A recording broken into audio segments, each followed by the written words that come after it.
Bonjour à tous et à toutes, j'espère que vous allez bien. Juan Ponce de León, conquistador espagnol, mène des expéditions de Porto Rico à la côte de Floride, donnant à la région son nom actuel. Il fut également le premier gouverneur de Porto Rico et découvre le Gulf Stream. Il meurt des suites d'une escarmouche avec des peuples indigènes lors de son second voyage d'exploration en Floride en 1521.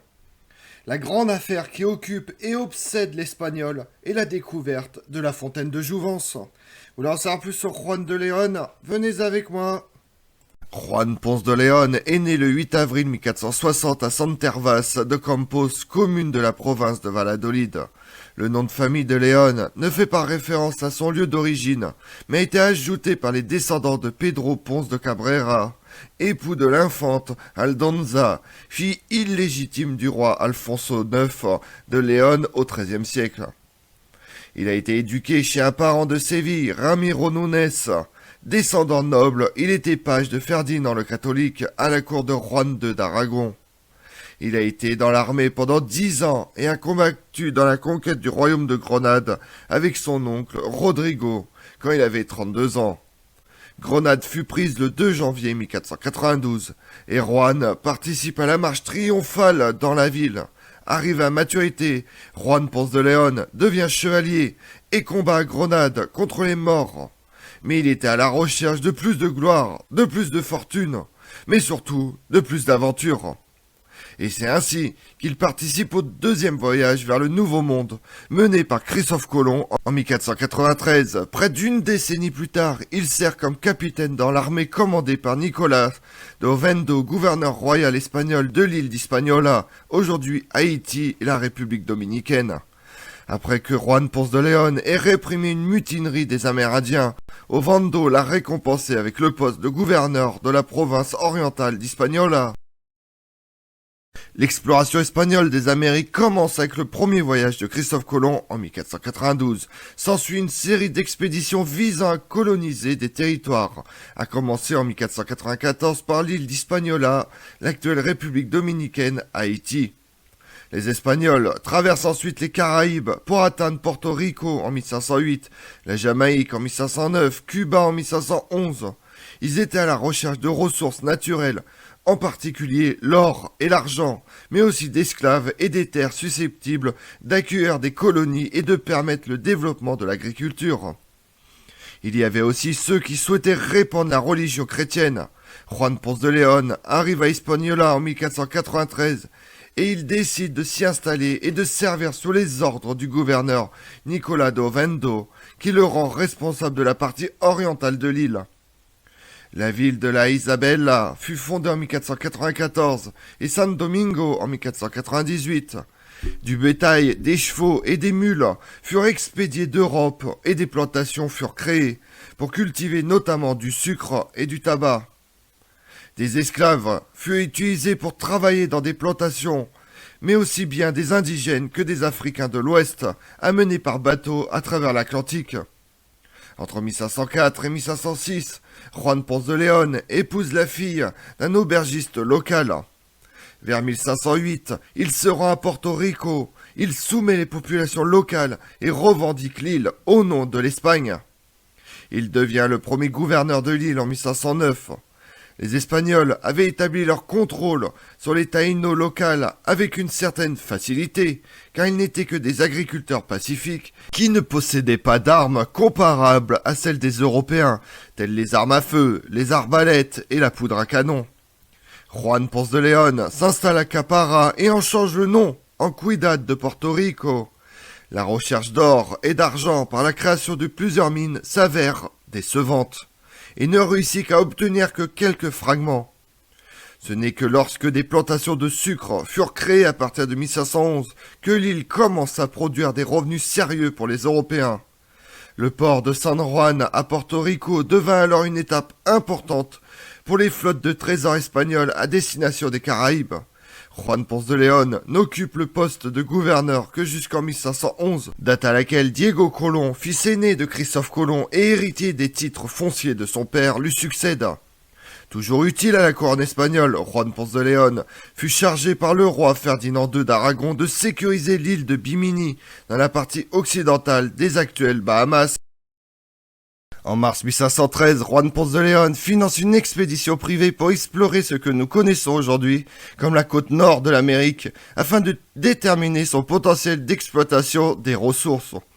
On savait déjà que des peuples indigènes venaient du nord en canoë jusqu'aux Bahamas en 5 ou 6 jours. Et il semblait donc intéressant d'explorer ce qui se trouvait dans cette direction. Juan Ponce de León commandait une petite flotte de 3 navires, dont 2 caravelles, le Santiago et Maria de la Consolación. Juan Ponce de León navigue jusqu'au nord de la région qui est aujourd'hui l'État de Floride. Le 27 mars, il aperçut pour la première fois la terra firma. Et le 2 avril 1513, il débarque quelque part entre ce qui est aujourd'hui Saint-Augustine et Melbourne, sur la côte est de la Floride. C'est donc à Juan Ponce de León que l'on doit le premier débarquement documenté d'un Européen en Floride. Il est probable que les explorateurs aient pensé qu'il avait simplement découvert une autre grande île, comme celle qu'il connaissait si bien dans les Caraïbes. Juan Ponce de León nomme cette région Pascua Florida, car il fut impressionné par l'abondance des fleurs et la verdure en général. Et le jour où il aperçut la terre pour la première fois, on était le dimanche de Pâques. Il navigue le long de la côte pendant 3 jours en direction du nord, avant de faire demi-tour et d'explorer la côte ouest de la péninsule.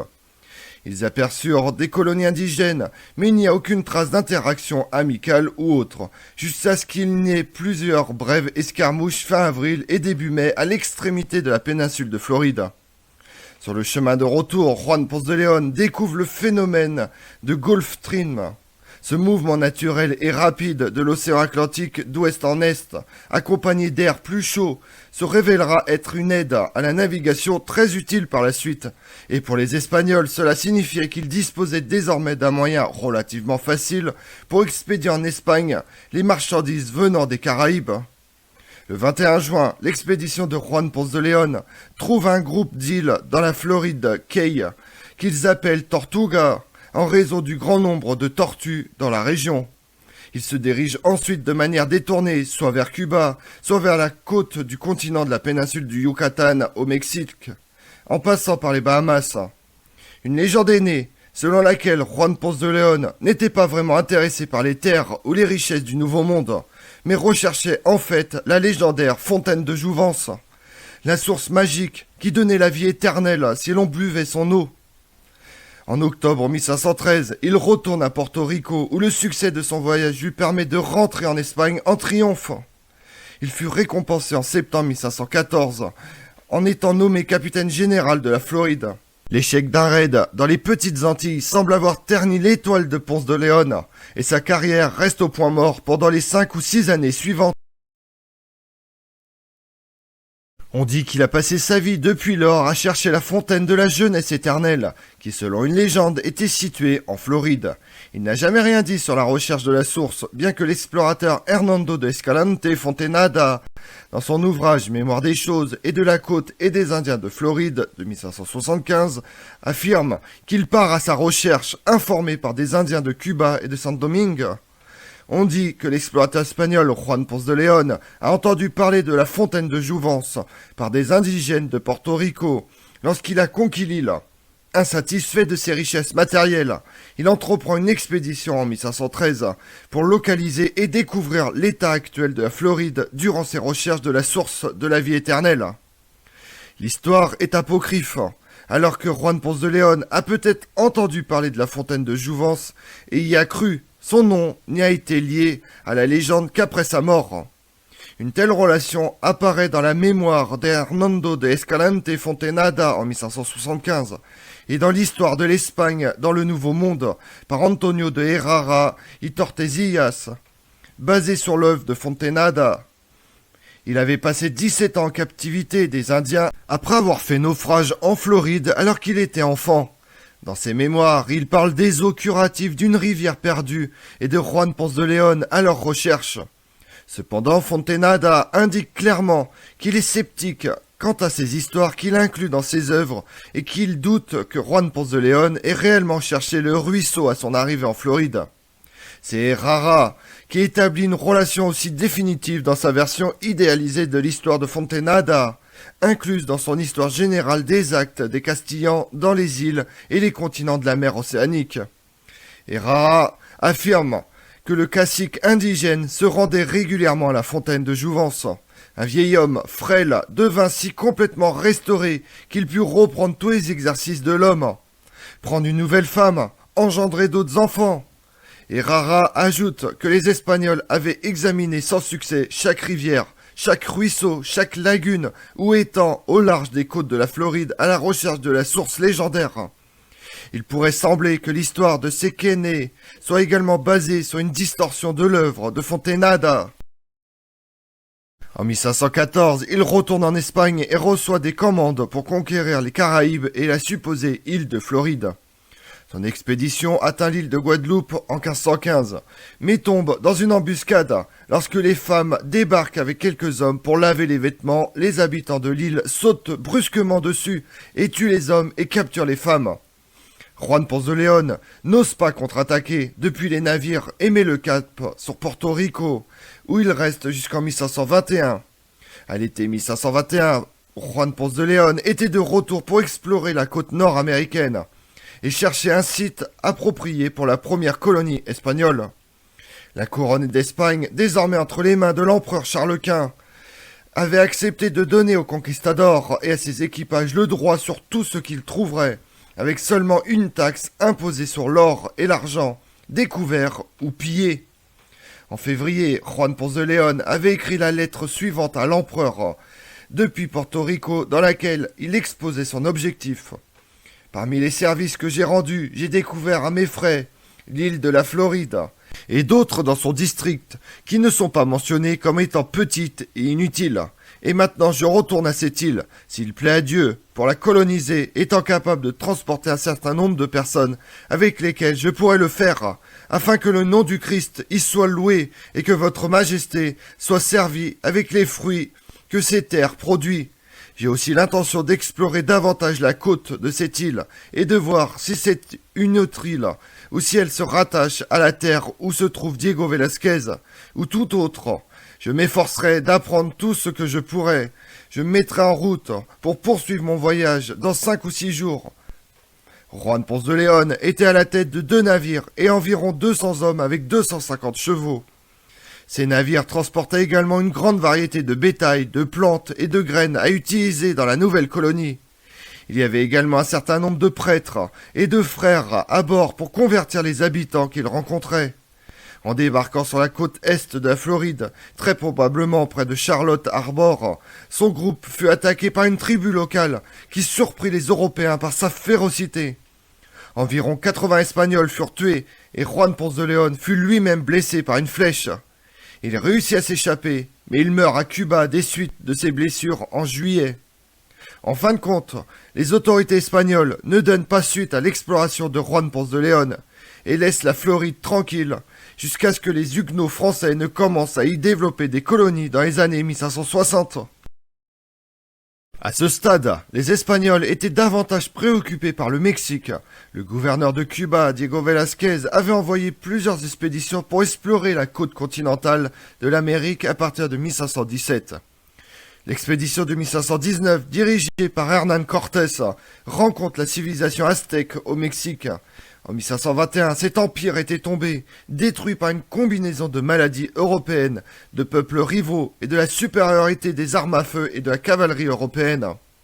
L'un des navires de l'expédition de Juan Ponce de León avait même participé à l'attaque, lorsqu'il avait débarqué au Yucatan sur le chemin du retour de sa dernière expédition en Floride. Systématiquement et impitoyablement, la culture des anciens Mésoaméricains, un héritage vieux de plusieurs millénaires, fut réprimée. Les révoltes par la même occasion. La même histoire allait devenir le destin des Incas en Amérique du Sud lorsque Francisco Pizarro y arrive en 1532. L'empire aztèque devint la vice-royauté de la Nouvelle-Espagne et les territoires incas devinrent la vice-royauté du Pérou. Juan Ponce de León fut l'un des premiers conquistadors qui font de l'Empire espagnol aux Amériques une réalité, en créant un tremplin à partir des Caraïbes. La dépouille de Juan Ponce de León repose aujourd'hui dans la cathédrale Saint-Jean-Baptiste de San Juan à Porto Rico. Il est commémoré par plusieurs statues publiques, notamment dans les lieux auxquels il est le plus associé, San Juan et la Floride. En outre, la ville de Ponce à Porto Rico porte son nom. La légende de Juan Ponce de León et de la fontaine de Jouvence est citée dans plusieurs œuvres cinématographiques, littéraires, comme Sur des mers plus ignorées de Tim Power 1988 et dans Pirates des Caraïbes, la fontaine de Jouvence. Elle est également utilisée dans X-Files saison 5 épisode 4 Détour et Arrow saison 3 épisode 16 The Offer, ainsi que dans Charme saison 7 épisode 4 La malédiction du pirate, dans Cinefox Aventurière saison 3 épisode 21 L'eau de Jouvence, ou encore dans les Seven Deadly Seas. Ponce de León est l'un des gardiens de la fontaine de Jouvence dans le jeu vidéo indépendant Rogue Legacy. Également présent dans le jeu Age of Empires 3, la fontaine fait l'objet de la quête principale de Morgan Black. Page à la cour royale d'Aragon, Juan Ponce de León commence sa carrière d'explorateur en 1495 en accompagnant Christophe Colomb lors de sa deuxième expédition vers le Nouveau Monde. 9 ans plus tard, il se rend aux Indes occidentales sous les ordres de Nicolas de Ovando, gouverneur d'Hispaniola. Il explore et colonise Porto Rico en 1508-1509, ayant reçu du roi l'ordre d'aller à la recherche de terres nouvelles, et en se fondant sur la croyance légendaire que la fontaine de Jouvence se trouvait aux Bahamas. Il découvre la Floride au printemps 1513, sans se rendre compte qu'il se trouvait en Amérique du Nord. Je vous remercie d'avoir suivi cette vidéo en ma compagnie. Si vous voulez connaître mes autres vidéos, retrouvez-moi sur ma chaîne YouTube Tout Seul Histoire avec Damien, mais également sur les réseaux sociaux, Twitter et Instagram, Histoire Damien. Et pensez à liker, commenter et vous abonner. Je vous remercie à tous.